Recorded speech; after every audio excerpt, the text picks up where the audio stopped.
जय Hind dear student. आज के लेक्चर में हम कवर करने वाले हैं काइंड ऑफ इंसेंबल में ग्रांड कैनोनिकल इंसेंबल। बेटे, इससे पहले हमने इंसेंबल किया और इंसेंबल के बाद काइंड ऑफ इंसेंबल आता है। काइंड ऑफ इंसेंबल में मेनली हमने बताया था आपको कि 3 तरीके का इंसेंबल ही करेंगे। पहला माइक्रो कैनोनिकल इंसेंबल, और दूसरा कैनोनिकल इंसेंबल, और तीसरा ग्रांड कैनोनिकल इंसेंबल। तो 2 ऑलरेडी वीडियो हो चुके हैं, जो माइक्रो कैनोनिकल इंसेंबल है और जो कैनोनिकल इंसेंबल है। आज काइंड ऑफ इंसेंबल में तीसरा वाला करने जा रहे हैं, जिसका नाम है ग्रांड कैनोनिकल इंसेंबल। इससे पहले 2 हो चुके हैं और बहुत बेहतरीन तरीके से हमने अपना पूरा एफर्ट लगाकर उसको समझाया है। और मैं एक सजेशन भी मांगता हूँ आप लोगों से, सजेशन एडवाइस आप कि वीडियो कैसा लगता है, पढ़ाने का टीचिंग स्टाइल क्या है, और उसमें क्या इम्प्लीमेंट किया जाए, क्या उसमें हटाया जाए, क्या जोड़ा जाए। ये भी आप कमेंट बॉक्स में आप बताएं कि किस तरीके से चीज़ों को और इम्प्रूव किया जा सकता है और बेहतर बनाया जा सकता है। ग्रांड कैनोनिकल इंसेंबल क्या होता है, इस पर हम लोग चर्चा करेंगे। इंसेंबल क्या होता है ये हमने पहले ही बता दिया है। अब हर वीडियो में अगर हम प्रीवियस चीज़ को बार बार अगर उसे बताते रहेंगे तो वीडियो की लेंथ भी बहुत बड़ी हो जाती है। तो हम लोग अपने टॉपिक पर बात करते हैं। ग्रांड कैनोनिकल इंसेंबल क्या है? तो it is the collection of a large number of the essential independent system having the same temperature, volume and the chemical potential.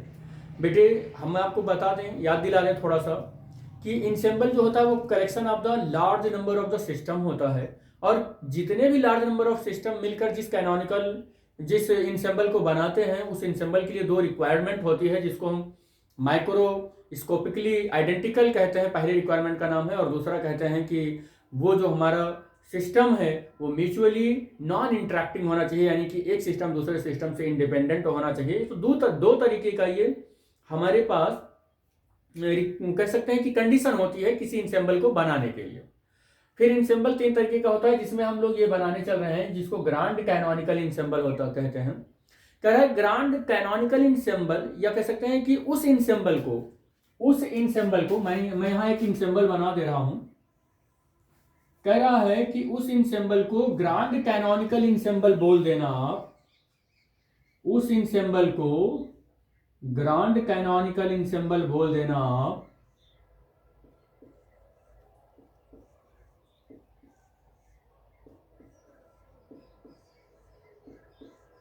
बोल देना जिसमें टेम्परेचर सेम हो, जिसमें टेम्परेचर क्या हो, सेम हो। टेम्परेचर हमने सेम कर दिया। कह रहा जिसमें वॉल्यूम सेम हो, वॉल्यूम भी हमने सेम कर दिया। जरूरी नहीं है कि आप 9 सिस्टम ही लें, हमने यहां पर कह रहा फिर केमिकल पोटेंशियल भी सेम हो। केमिकल पोटेंशियल को बेटे म्यू से रिप्रेजेंट करते हैं। किससे रिप्रेजेंट करते हैं? म्यू से रिप्रेजेंट करते हैं। म्यू से रिप्रेजेंट करते हैं। और वॉल्यूम को V से रिप्रेजेंट करते हैं, और टेम्परेचर को T से रिप्रेजेंट करते हैं। कह रहा कि कोई एक इंसेंबल है, चलो एक इंसेंबल बना लेते हैं। ये क्या है? एक इंसेंबल है, इंसेंबल है। कह रहा इस इंसेंबल का नाम रख देना। क्या नाम रख देना? कह रहा है कि इसका नाम रख देना ग्रांड कैनोनिकल इंसेंबल। कह रहा है इसका नाम ग्रांड कैनोनिकल इंसेंबल रख देना, लेकिन कह रहा है कब रखना? कह रहा है कि जब ये इंसेंबल जो कलेक्शन ऑफ, जो क्या है, कलेक्शन ऑफ मेनी सिस्टम है, जो क्या है, कलेक्शन ऑफ मेनी सिस्टम है। कह रहा है कि इस इंसेंबल का नाम रख देना ग्रांड कैनोनिकल इंसेंबल, लेकिन कब कह रहा है?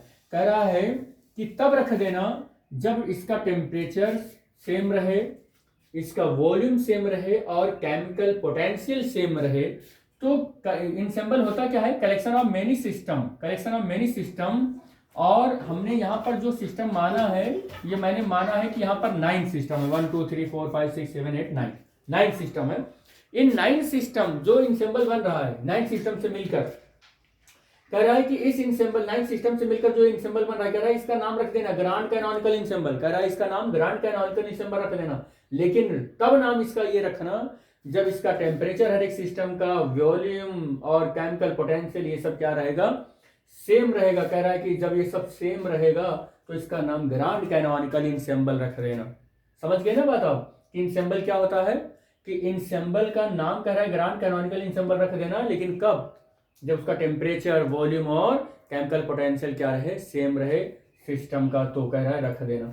तो अगर ये इंसेंबल है तो इंसेंबल की वाल की बात कर लें, ये वाल की बात कर लें हम इंसेंबल की, तो ये इंसेंबल का वाल है, ये इंसेंबल का वाल है, ये इंसेंबल का वाल है। बेटे यहां पर जो इंसेंबल है ये, अगर इंसेंबल के वॉल्यूम की अगर आप बात करें तो ये वॉल्यूम है और वॉल्यूम को V से रिप्रेजेंट कर रहे हैं, और ये माना जा रहा है कि इस सिस्टम के अंदर जितने भी गैस मॉलिक्यूल है सबका वॉल्यूम सेम है। तो volume of each gas molecule, volume of each gas molecule, gas molecule, ये हम मानकर चल रहे हैं कि वो V है, सेम है सबका, या स्मॉल v मानकर चले, और टोटल उसका वॉल्यूम जो होगा वो कैपिटल V हो जाएगा, सबका सेम है। तो अगर सब गैस मॉलिक्यूल का वॉल्यूम V है तो टोटल इसका वॉल्यूम बनेगा कितना, कैपिटल V। और अगर यहाँ का वॉल्यूम V है, यहाँ का भी वॉल्यूम V है, ये भी वॉल्यूम V, सबका वॉल्यूम V है, तो इससे कंक्लूजन क्या निकाल रहे हैं आप, कि वॉल ऑफ द इंसेंबल क्या है बेटे, इंसेंबल वो रिजिड है। क्या है, रिजिड है। बेटे अगर रिजिड वाल है, ये किसी भी कंटेनर के अंदर किसी भी या किसी भी गैस का मॉलिक्यूल का अगर आपने वॉल्यूम कांस्टेंट कर दिया, या किसी मटेरियल का आपने वॉल्यूम कांस्टेंट कर दिया, तो वॉल्यूम किसी का कांस्टेंट कब हो सकता है, जब उसका मटेरियल रिजिड होगा, तभी वॉल्यूम कांस्टेंट हो सकता है। क्योंकि गैस, लिक्विड या ऐसी चीजों को तो आप जिस बर्तन में रखते हैं उसी का वॉल्यूम एडॉप्ट कर लेता है। आपने एक ऐसा सिस्टम बना दिया जिसमें बहुत सारे मॉलिक्यूल हैं, लेकिन उनका मॉलिक्यूल नंबर ऑफ मॉलिक्यूल उसका जो वॉल्यूम है वो कांस्टेंट है, तो वॉल्यूम तो उसी को कांस्टेंट हो सकता है जब वाल इसका क्या हो, वो रिजिड हो। इसका वाल क्या होना चाहिए, इंसेंबल का रिजिड होना चाहिए। जब वाल रिजिड होगा यानी कि एकदम बिल्कुल उसका वॉल्यूम आइडेंटिफाई हो जाए, तो हम ये कह सकते हैं कि जो हमने ग्रांड कैनोनिकल इंसेंबल लिया है उसमें वॉल ऑफ द इंसेंबल जो होगा वो क्या होगा, अगर रिजिड होगा तो नंबर ऑफ जो वॉल्यूम ऑफ द सिस्टम है वो कांस्टेंट होगा। वॉल्यूम ऑफ द सिस्टम क्या होगा बेटे, कांस्टेंट होगा। तो यहाँ पर एक और हमने पैरामीटर लिख लिया है, और दूसरा पैरामीटर हम टी की बात कर लें। टी का मतलब होता है बेटे टेम्परेचर, यहाँ को हम यहाँ पर टी से लिखे हुए हैं। तो अगर हम टेम्परेचर की बात कर लें तो हमें ये पता है कि नंबर ऑफ मॉलिक्यूल इन सब जो सिस्टम में है वो लगातार कॉलिजन करते रहेंगे। कॉलिजन करेंगे तो उनका टेम्परेचर, प्रेशर ये सब घटता बढ़ता रहेगा। और अगर हम ये कह दें कि इस इंसेंबल के अंदर जितने भी सिस्टम है सबका टेम्परेचर सेम है, तो इसका मतलब जहां पर रेट ऑफ कॉलिजन बढ़ा होगा वहां ज्यादा टेम्परेचर होगा सिस्टम में, जहां पर रेट ऑफ कॉलिजन घटा होगा वहां सिस्टम का टेम्परेचर कम होगा। और सारे सिस्टम से मिलकर ये इंसेंबल बना हुआ है। तो इस सिस्टम के अंदर अगर इसका टेम्परेचर ज्यादा है, इसका टेम्परेचर कम है, या इसका ज्यादा इसका कम, किसी का कम ज्यादा किसी का ऐसा लगा हुआ है, और फिर भी हम कह रहे हैं कि इस पूरे सिस्टम का टेम्परेचर सेम है, तो इसका मतलब क्या होगा कि हम यहां पर इस इंसेंबल का जो रिजिड वाल लिए हैं, इस रिजिड वाल को हमको कंडक्टिंग करना पड़ेगा। क्या करना पड़ेगा, कंडक्टिंग वाल करना पड़ेगा। वाल कंडक्टर होना चाहिए।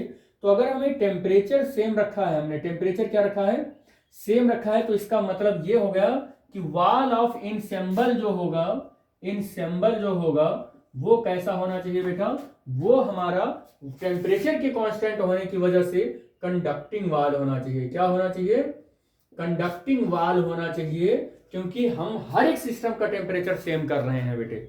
समझ में आ रही है बात ना। ये एक और पैरामीटर बचा हुआ है जिसका नाम म्यू है, और इस म्यू को हम लोग यहाँ पर केमिकल क्या रिप्रेजेंट करते हैं, केमिकल पोटेंशियल से। अब आप देख रहे हैं कि इसका टेम्परेचर कम या ज्यादा होगा तो रेट ऑफ कॉलिजन घट बढ़ रहा होगा, या नंबर ऑफ मॉलिक्यूल इधर उधर कुछ, अगर हम देखें केमिकल पोटेंशियल के रेफरेंस में, तो कुछ ना कुछ इधर उधर हो रहा होगा, जिससे इसकी पोटेंशियल एनर्जी कम या ज्यादा हो रही होगी। कभी नंबर ऑफ मॉलिक्यूल इसकी जो एनर्जी है वो कभी कम या ज्यादा, कुछ ना कुछ ऐसा लगा हुआ होगा, तभी यहाँ पर केमिकल पोटेंशियल डिस्टर्ब हुआ है। तो हम अगर केमिकल पोटेंशियल की बात करें, यानी कि नंबर ऑफ मॉलिक्यूल की अगर इनडायरेक्टली बात करें केमिकल पोटेंशियल के रेफरेंस में, तो इस वाल से ये कुछ मॉलिक्यूल इधर, कुछ मॉलिक्यूल इधर का इधर, इधर उधर उधर उधर जा रहे होंगे, या अगर नहीं भी जा रहे होंगे तो हम ऐसा मानकर चलते हैं कि इनका केमिकल पोटेंशियल सबका सेम है।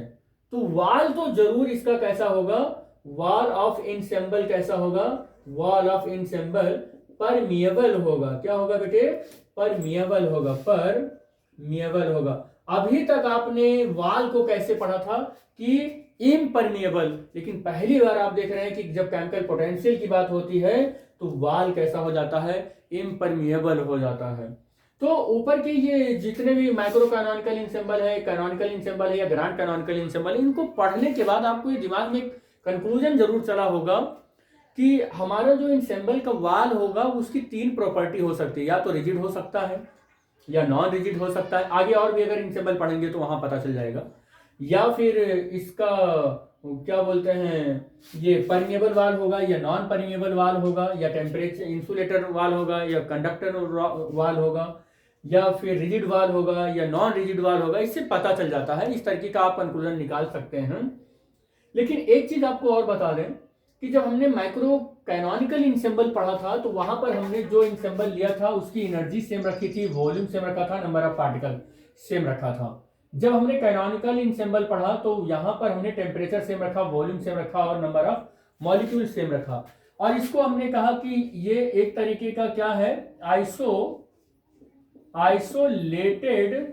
आइसोलेटेड सिस्टम से बना हुआ इंसेंबल है, जिसको हम माइक्रो कैनोनिकल इंसेंबल बोले थे। जिसको हमने बोला था, क्यों बोला था, क्योंकि इसमें एनर्जी कांस्टेंट हो गई थी, तो टेम्परेचर का कोई लेना देना था ही नहीं। इसका ये मतलब हो गया कि अगर मैं इंसेंबल कैलकुलेट करने की कोशिश करूं, इंसेंबल कैलकुलेट, ध्यान से सुना बेटे, बहुत हम लोग निष्कर्ष पर पहुंच चुके हैं। अगर इंसेंबल कैलकुलेट करने की कोशिश करूं तो हमें पता है कि ensemble is the collection of the large number of system, और एक सिस्टम में अगर 1 मोल भी है तो 10⁻23 molecules are present in 1 mole approximately. तो आप सोचिए कि अगर एक इंसेंबल बहुत सारे सिस्टम से मिलकर बनता है और एक सिस्टम में इतने सारे मॉलिक्यूल हैं तो कितने मॉलिक्यूल हो जाएंगे किसी एक इंसेंबल के अंदर। तो हम ये कह सकते हैं कि प्रैक्टिकली किसी भी इंसेंबल का, किसी पर्टिकुलर मॉलिक्यूल का pressure, temperature, energy, chemical potential, ये सब कैलकुलेट करना इम्पॉसिबल है।